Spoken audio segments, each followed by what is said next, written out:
হিমাংশুদার বকনা বাছুর হয়েছে, খুব আনন্দ। সব এড়ি বাছুর হয়।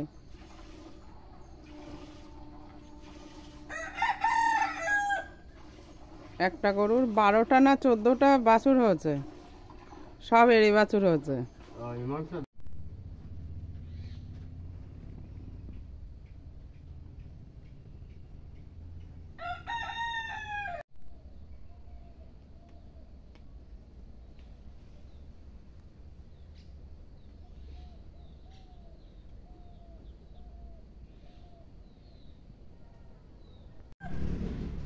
এই যে কচুরমুখী দিয়ে রান্না করব, তাই জন্য কচুর ডাঁটা কুমড়োর ডাঁটাটা কেটে নিয়েছি।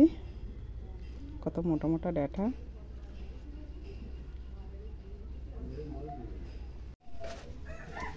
এই যে গরুর জন্য মাংস বসিয়েছি, আজকে আর পেঁপে দেইনি। উনুনটা কি সুন্দর জ্বলছে। আর ওদিকে ভাত বসিয়ে দিয়েছি।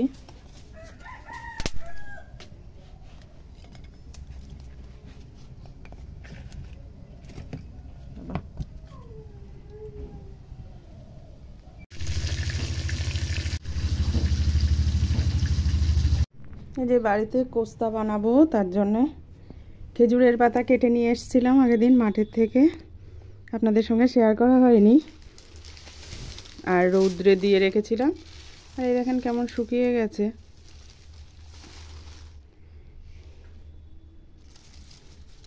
এবার 1টা 2টো 3টে 4টে 5টা নিয়েছি আমি। 6টা ভাগ করে 2টো হবে এরকম নিয়ে এসেছিলাম।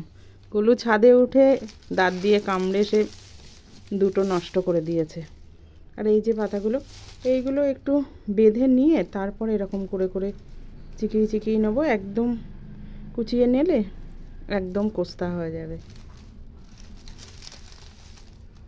এখানেও নিয়ে নিয়েছি 5টা, 2টো হয়ে যাবে।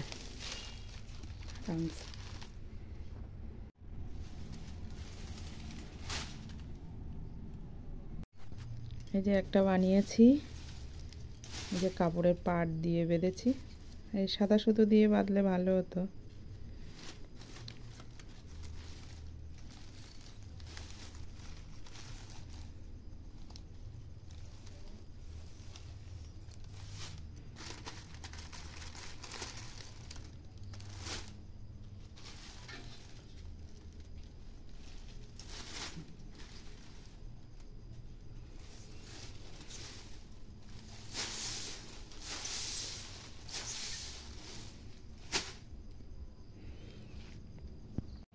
এই যে আমার কোস্তা হয়ে গেছে, এই দেখেন। আস্তে আস্তে করে এগুলো, এটা তো এটা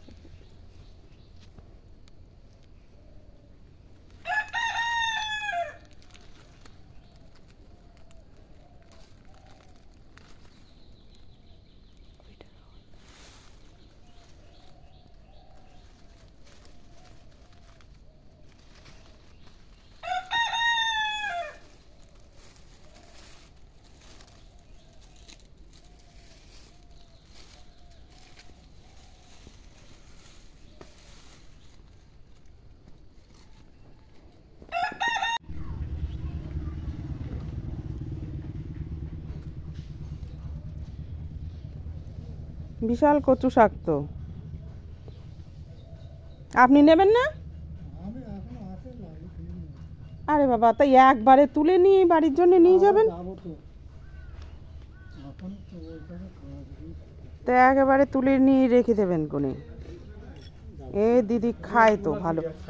আরে কচুর ওদি ওদা, এই লতি হয়েছে দেখেন কি সুন্দর। কে কাকিমা? ঠাকমা? এই যে এই কচু গাছগুলো আমাদের পুকুর পাড়ের থেকে তুলে নিয়ে এসছে দাদা।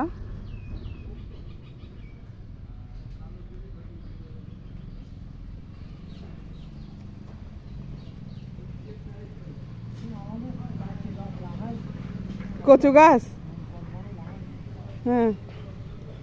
এই এখান থেকে নিয়ে গিয়েছিলেন?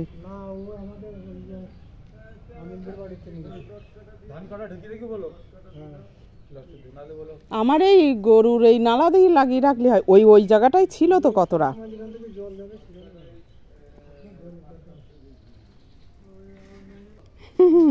ও যার নেওয়ার তার নেবে, কি বলবে।